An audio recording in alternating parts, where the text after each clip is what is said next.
At number 80 on the iconic 100 list is the 1951 Parkhurst Gordie Howe. And here to talk with us about this card today is Jeremy from Sports Cards Live. Jeremy, number 80 on this list, clearly one of the most recognizable and iconic hockey cards of all time. How do you feel about where it came in? You know, I'll be honest, Adam, I think it's a little bit low on the ranking. This card for Hall of Fame collectors, whether all sport Hall of Fame collectors, hockey collectors especially, it's a little bit low. It's a very important card as far as hockey goes. I mean, Gordie Howe is known as Mr. Hockey. He has trademarked that name for his own brand when he was alive. And he has signed cards where he doesn't even sign Gordie Howe. He only has signed Mr. Hockey. Oftentimes he'll sign Gordie Howe and Mr. Hockey. So it's low. It's his true rookie card. It's not the nicest card as far as aesthetics goes. It's a smaller card. I think that they only maybe had 2 printing plates on it. There's some red and some black on the card. I have my copy right here. And you can see that they weren't using the best technology at the time. Apparently, these cards, when they were inserted into packs, they were collated and mixed in a concrete mixer. So they were tough to find in really great condition, even out of the pack back in the day.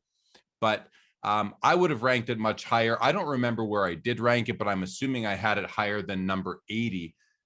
One other thing I'll mention in terms of its importance is it has competition, and the competition that the 51 Parkhurst Gordie Howe has comes from the 54 Topps card, which I have a copy of here. This card right here, which actually landed on the PSA's Mount Rushmore of hockey cards as a top 4 card.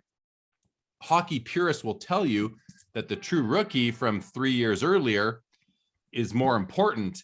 I agree with you that I think that the card came in too low, and it's probably because hockey isn't on the top of people's minds. But when it comes to vintage hockey, this is one of the cards. A few things though. This card, we just saw the Barry Bonds 1986 Topps card last, number 81. Number 82 was the National Treasures Giannis. Number 83 was the Mega Cracks Ronaldo. The 84 was the 77 Luke Skywalker.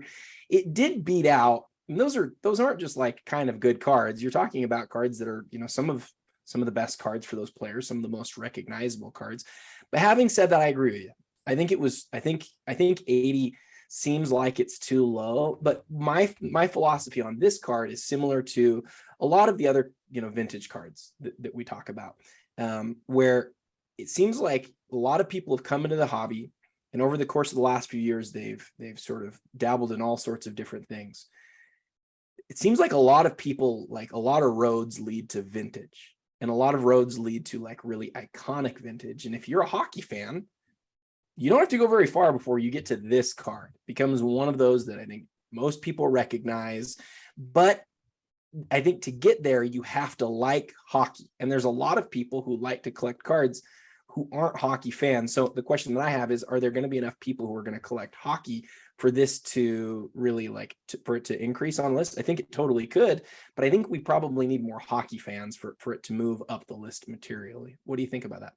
Yeah, I think you're right. I mean, it really comes down to you polled several people for this list. PWCC did. I don't know how many people are on that list were really familiar with the importance of Gordie Howe and his rookie card, but those that are recognize that it's his only true rookie card. Again, you've got the true rookie card here, and then you've got his first Topps card. If you were to ask anybody which card has more aesthetics, well, it's easy. It's easy. This is an iconic image. It's beautiful, and it's the first Topps card, similar to Mickey Mantle's 52 Topps versus his 51 Bowman. There's only one true rookie. This is the true rookie.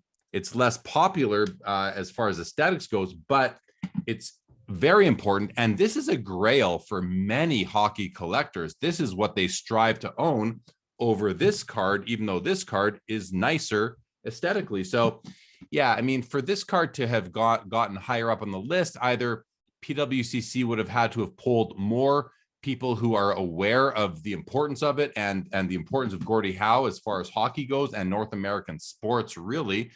But I am noticing more and more people getting into hockey, people you wouldn't expect. We're seeing more of it on Instagram, even at the National, which I just came back from yesterday morning. I can tell you that I was so surprised pleasantly with how much hockey there was this year versus any of the prior 12 or 13 nationals I'd been to. It feels like there was 10 times the hockey on the floor this year than in the past. So I would have to assume that if you were to redo this list in a couple of years, that this Gordie Howe rookie would be higher up. Well, that's something that we'll consider doing. You know, it depends on how people sort of gravitate to this, and whether they feel like it's worth their time in terms of, viewing the videos and following along. But assuming that people do, this is something that changes. These cards, all it takes sometimes is a card being mentioned in a movie, or on like having a spot on ESPN, or people talking about it in different venues. It can change how people recognize it. And a lot of this is about education, right? So I want to highlight one other thing that you mentioned real quick that I thought was interesting.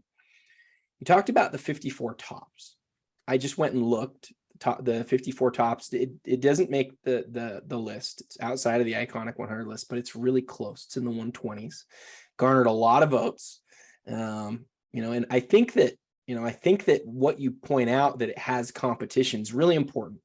We've had other people on here who've talked about how they only wanted to choose one card for certain athletes because they didn't want to, have an athlete or somebody sort of miss out on being on the list because, multiple cards of another person were ahead of them that they didn't feel like ought to be.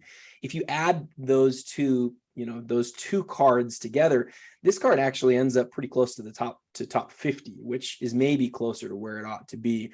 In some ways, that's an issue with how we conduct the survey, because people are looking at that and they may choose one or the other.